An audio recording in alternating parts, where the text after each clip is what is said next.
Welcome to ECED 405-505 for summer 2019. This is a fully online class, and I just want to do a quick run through of the syllabus. As you can see on my screen, I have two syllabi open.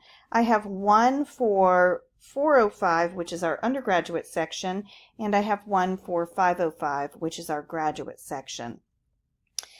They look very similar, but there are some differences between the two courses, so I'll highlight those as I go through the syllabus. When you have questions about the course, always refer to your syllabus first.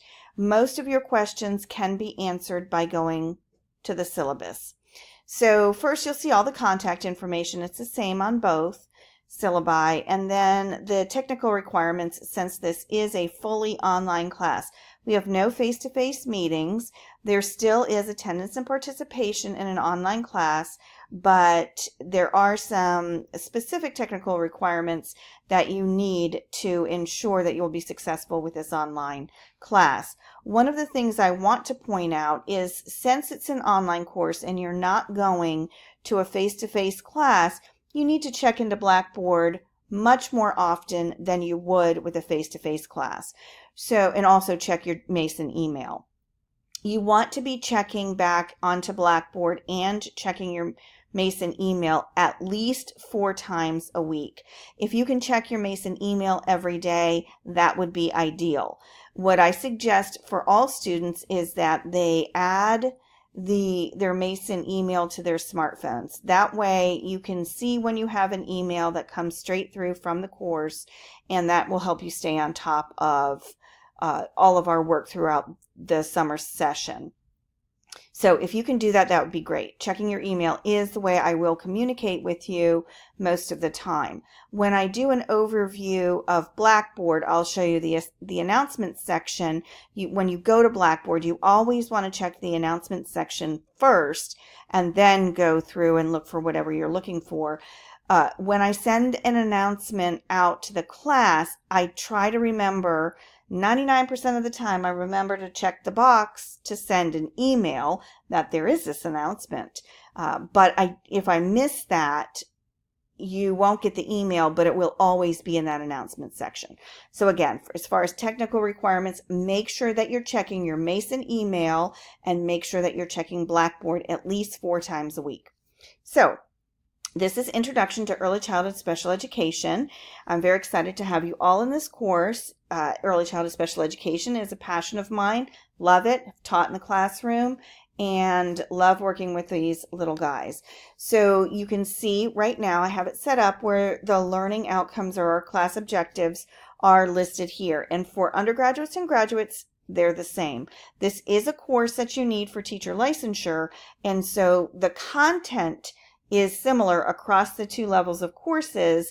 The actual points distribution and assignments in readings do differ a little bit between the 2 levels of course. But as far as the content, it's the same across undergraduate and graduate sections. So make sure you review the objectives, and this is the content that we will cover throughout our course. As far as professional standards, we are guided by a couple of professional organizations, and our courses do have to meet certain standards for teacher preparation programs, both at the national level and at the state level. One of the major organizations is CEC, which is the Council for Exceptional Children, and DEC, the Division of Early Childhood. And DEC is a part of CEC. And DEC is our professional organization in early childhood special education. This is our special education professional organization that focuses on that birth to 5 population or birth to 8 population that we work with. It really depends on what state you're in, whether it's birth to 8 or birth to 5. And in Virginia, it's birth to 5. So you will come across DEC quite often, and we will be looking at the professional standards of practice in this course. At Mason, our program is a blended program with early childhood education, which typically is general education, birth to age 8 or preschool through 3rd grade. And NAEYC, the National Association for the Education of Young Children, also has a set of standards, and we follow those standards as well. So you will see DEC and NAEYC throughout your courses and throughout this course, and we'll be looking at the standards in both of those organizations. In addition, because we're a teacher preparation program, we have to follow in-test standards, and so you might start to see some of those across your courses. In this course, we have what we call a key assessment, which is an overall assessment to make sure that you are at a meets expectations standard by the end of the course across some competencies. You will be turning in your key assessment in various parts throughout this course. You'll get feedback, and then at the end of the course, you turn in this big project, and I'll talk about that when we get to Blackboard a little bit. But as you can see with this key assessment, there are CEC and NAEYC standards. This is what that assessment covers. You can see them on both syllabi. It's the same. So this is one of our focuses for assessment in this course. Also, you'll see the required text. There are 2.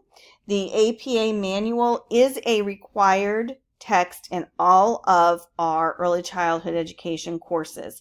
We write in APA format. We use APA format when we're citing and when we're writing a reference list, and you are required to use this text to write your papers and follow APA format. APA format is very, very specific.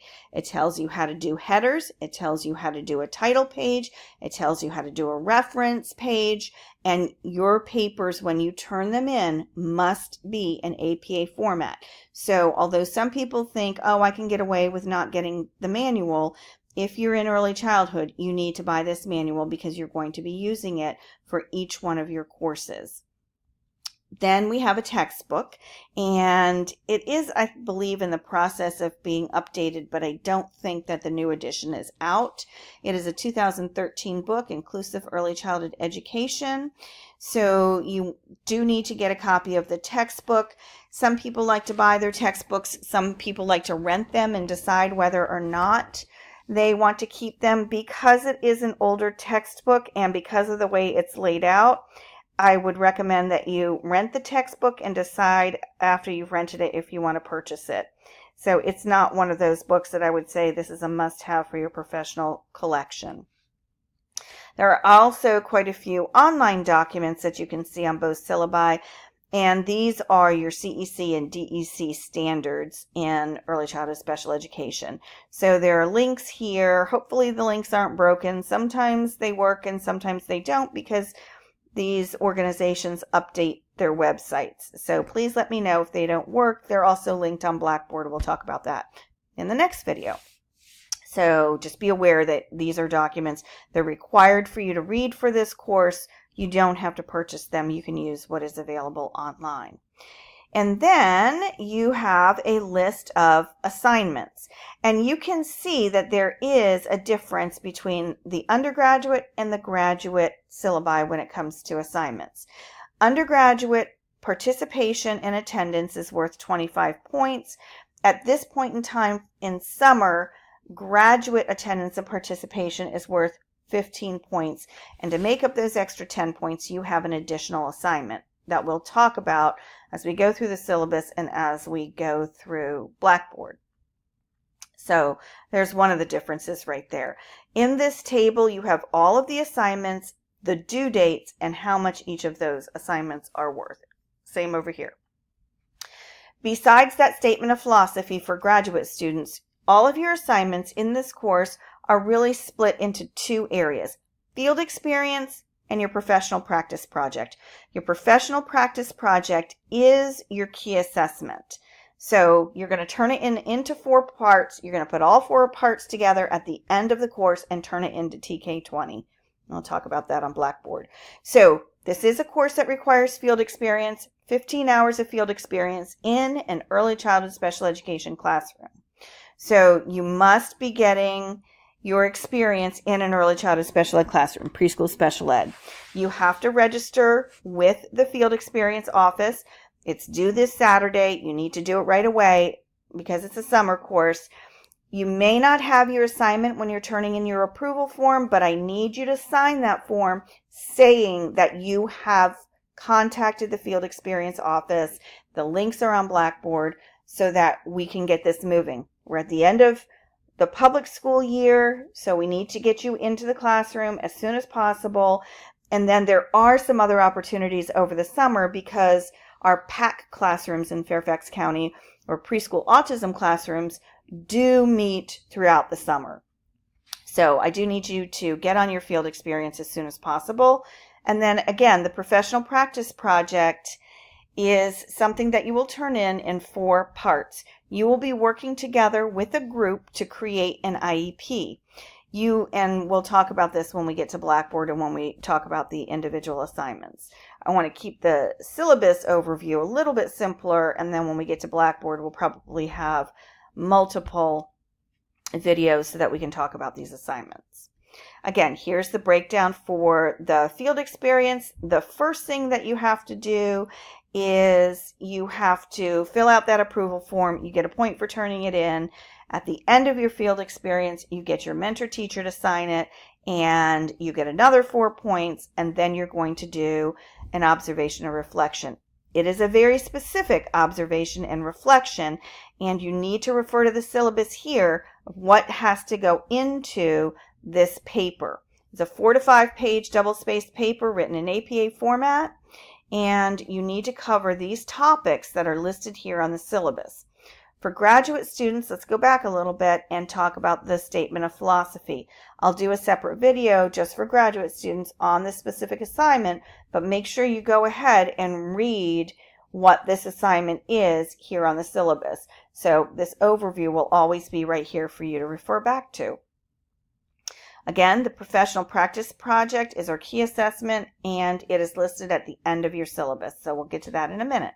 You have participation. You have guidelines for writing your assignments, and you will notice that on the grading scale is different for undergraduates and for graduate students. And then we move into the class schedule. On the class schedule, you will see what our topics are for each week, what your readings are, and then highlighted or bolded, you will see what's due for the week. So make sure you take a close look at the class schedule, and that will be your guide for the entire summer. And I'm sorry if you saw that little note come across. That's my text. My husband's an attorney. He's not going to jail, I promise you. So that's where he goes to make his visits. So we'll keep going through, and you'll see each week is laid out pretty clearly so you know what's going on.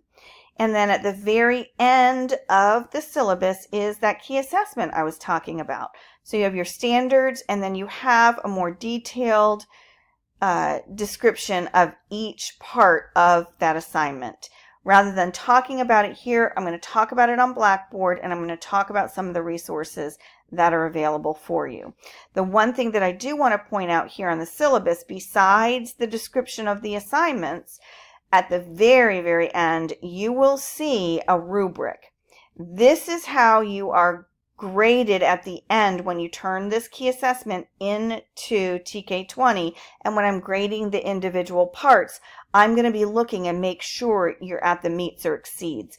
If you're not at the meets or exceeds standard when you're writing this assignment, I'm going to give you feedback and tell you that you have to revise it before you turn it into TK20.